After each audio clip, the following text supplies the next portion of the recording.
रहीम अस्सलाम वालेकुम। उम्मीद है आप ठीक होंगे, खैरियत से होंगे। तैयब लोचा आपकी खिदमत में फिर से हाजिर है जी। आज जो हम डिस्कस कर रहे हैं वो सबसे अहम मामला है, और वो मामला है सब कंटिनेंट में अमन से जुड़ा हुआ, और खसूसन पाक भारत जो बढ़ती कशीदगी है, इसमें क्या कुछ हो रहा है। और अब तो भारत अकेला नहीं है, इसराइल भी सामने आ गया है। और इसराइल की पुरानी ख्वाहिश थी, काविश थी पाकिस्तान को सफ़े हस्ती से मिटाना। तो बात यह है कि दुश्मन सारे इकट्ठे हो रहे हैं, और इसमें जहां बैरूनी दुश्मन इकट्ठे हैं और वो तो एक्सपोज हैं, सामने है, पता है भारत दुश्मन है, इसराइल दुश्मन है। लेकिन अफसोस उन मुनाफिकों पे होता है जो पाकिस्तान के अंदर मौजूद है। और वो कौन है? कल 9 मई है ना, तो आप समझ गए हैं, वही 9 मई वाले जिनको फंडिंग भारत और इसराइल से होती है, वही यूथड़े, वही इमरान खान और उसकी वो ये प्राक्सी है इमरान खान बेसिकली। तो बहरहाल इंडिया ने जो है वो 6 और 7 मई को जो पाकिस्तान ने भरपूर जवाब दिया इंडिया को, इंडिया तिलबिला उठा। पूरी वर्ल्ड में पाकिस्तान के चर्चे हैं, और पाकिस्तान ने पूरी दुनिया में अपनी एयर सुपीरियरिटी मना दी। वो क्या, राफेल जो है, जो फ्रेंच साख्ता त्यारे हैं, 3 त्यारे एक ही मतलब एक ही उसमें झटके में, एक ही उसमें जो है अटैक में मार गिराना, डॉग फाइट हुआ। और कहा तो ये जाता है ऑलमोस्ट 120 त्यारे आमने सामने थे। 80 भारत के थे, 40 पाकिस्तान के थे। भारत भारतीय साइड पे और पाकिस्तानी साइड पे, और वो जो बॉर्डर है उसके इर्द गिर्द इंटरनेशनल बॉर्डर है, वहां पे बड़ा गुमसान का फाइट हुआ, एयर बैटल हुई। हकीकतन ये एयर बैटल हुई, और मैं हवा में बात नहीं कर रहा, मैंने बड़े सोर्सेज से कंफर्म किए। इंडिया के ऑलमोस्ट 80 त्यारे थे, पाकिस्तान के 40 त्यारे, यूं 120 त्यारे आमने सामने थे, और एक दूसरे को 1 घंटे तक, सवा घंटे तक उन्होंने इंगेज रखा। लेकिन इसमें पाकिस्तानी शहीनों को इस वजह से क्रेडिट मिल रहा है, पाकिस्तान से सिर्फ नहीं, पूरी दुनिया से, कि बगैर किसी नुकसान के इतनी बड़ी एयर बैटल के अंदर उन्होंने इंडिया के 5 त्यारे मार गिराए हैं। वैसे दावा पाकिस्तानी साइड से यह है कि 10 त्यारे लाख थे, हमने 10 त्यारे गिरा सकते थे, लेकिन पाकिस्तान ने फिर भी रिस्ट्रेन का मुजाहरा किया, 5 त्यारे इंडिया के मार गिराए। और उसके बाद इंडिया बुखला गया, और वो राफेल फ्रेंच वाले वो मोदी को कोस रहे हैं कि हमारा, जब से हमने राफेल बनाया, हमारी अपनी इंडस्ट्री बिठा दी है, बड़ा भट्टा बिठा दिया है। अभी तक राफेल कभी नहीं गिरा था, लेकिन आज रियल फाइट के अंदर पाकिस्तान ने 6 और 7 मई की शब को उसकी सुपीरियरिटी को, और मोदी का जो फिजाई बर्तरी का ख्वाब था, उसको चिकनाचूर करके फेंक दिया। सिर्फ ये नहीं है, बल्कि उसके बाद भी उनके जितने भी चीजें थी, हमने भरपूर जवाब दिया। और अब 7 और 8 की, यानी कल की बात है, कल भारत ने जो है वो एक ड्रामा किया जी। पाकिस्तान ने हमारे 15 लोकेशन पर 16 मिसाइल फेंक दिए। वो पाकिस्तान ने तो हमला ही नहीं किया, मिसाइल कहां से आ गए? वो कोई 18वीं सदी में तो आप रह नहीं रहे, 21वीं सदी में हो। और DGISPR अभी प्रेस कॉन्फ्रेंस में उन्होंने इंडिया के इस जो झूठ है उसकी कली खोल के, उसकी आप क्या समझ सकते हैं कि उसकी हांडी जो है वो बीच चौराहे में फोड़ दी, कि ये मुमकिन ही नहीं है कि पाकिस्तान हमला करे और इंडिया ऐसा बचा रहे। उन्होंने कहा जब हम हमला करेंगे ना, तो हमें फिर इंडियन मीडिया पर लय नहीं करना पड़ेगा कि क्या हुआ क्या नहीं हुआ। उन्होंने कहा पूरी दुनिया देखेगी। हमारे हमले ये नहीं है आपकी तरह जो फैंटम स्ट्राइक आप करते हो, ऐसे नहीं होगा। हमारा हमला ऐसा होगा कि पूरी दुनिया चौंक जाएगी, और चुकाना भी है पूरी दुनिया को, और इंडिया को सबक भी सिखाना है। तो बहरहाल 7 और 8 मई को, यानी कि कल जो इंडिया की जानिब से किया गया, वो क्या था?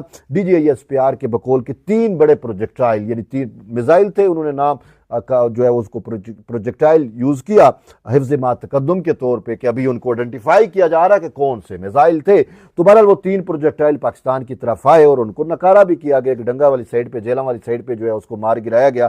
तो वो कह रहे हैं कि खुद अमृतसर में, पंजाब में,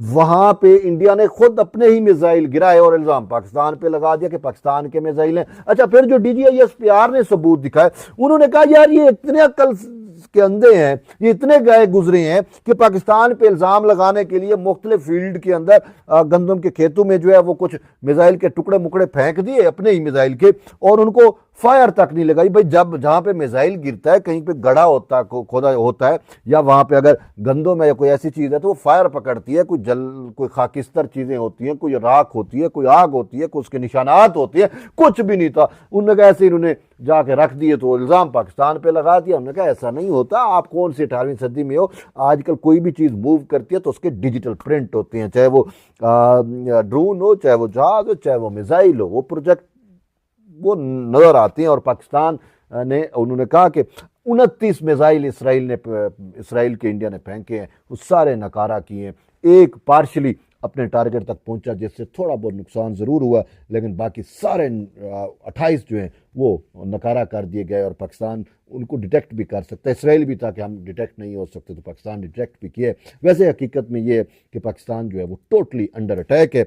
और इसमें देखना है कि पाकिस्तान के साथ कौन है, पाकिस्तान का दुश्मन कौन है। बाहर के दुश्मन हम जानते हैं, अंदर के मुनाफिक हमें खराब कर रहे हैं। यहाँ पे वो जो राफेल, वो बताएं कहाँ पे गिरे हैं ये, यार सारा दिन उनके साथ मगजमारी करने में लग जाता है। वो अजीब यूथ रहे हैं, खुदा की कसम। सच को सच नहीं मानते और झूठ को वो कुरान और हदीस समझ रहे होते हैं। ये ऐसे इनके अक्ल के। तो बहरहाल DGISPR ने जो कहा, उन्होंने कहा कि मैं कुछ सवालात इंडिया के सामने रखता हूं। और वो सवाल उन्होंने जो रखे, उन्होंने कहा कि उनका यह कहना था कि क्या भारतीय हुकूमत या उनकी फौज जो है वो 21वीं सदी में रह रही है या 18वीं सदी में रह रही है। 21वीं सदी में कोई चीज छुपी नहीं रह सकती, वही डिजिटल प्रिंट छोड़ती है, मॉनिटर होती है, पता चलता है, दुनिया को भी पता चलता है। फिर दूसरा उन्होंने कहा कब तक भारत जो है वो सिनेमा से निकलकर हकीकी दुनिया में नहीं है। अभी तक वो सिनेमैटिक लाइफ के अंदर से वो जी रहे हैं, ड्रामेटाइज चीजों को करते हैं और झूठ पे, अफ्तरा पे हकीकत हो से ताल्लुक नहीं होता।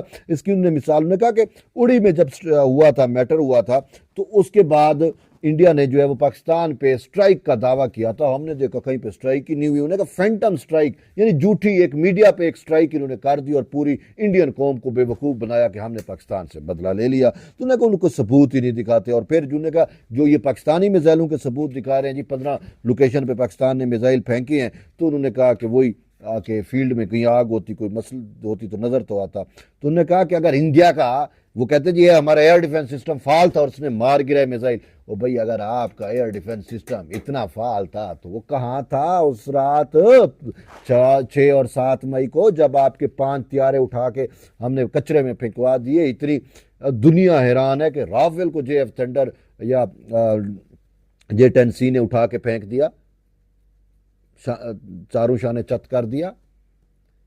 ये हमारी एयर सुपीरियरिटी अब कायम हुई है। और इसी वजह से हमारी एयरफोर्स जो है वो काबिल तहसीन है कि पूरी वर्ल्ड की नंबर 1 एयरफोर्स पाकिस्तान की बन गई है। और हमें दुनिया के ऊपर अब एयर सुपीरियरिटी हासिल है। जहाँ पे भी एयर सुपीरियरिटी की बात होगी वहाँ पे पाकिस्तान एयरफोर्स का नाम जो है वो आएगा।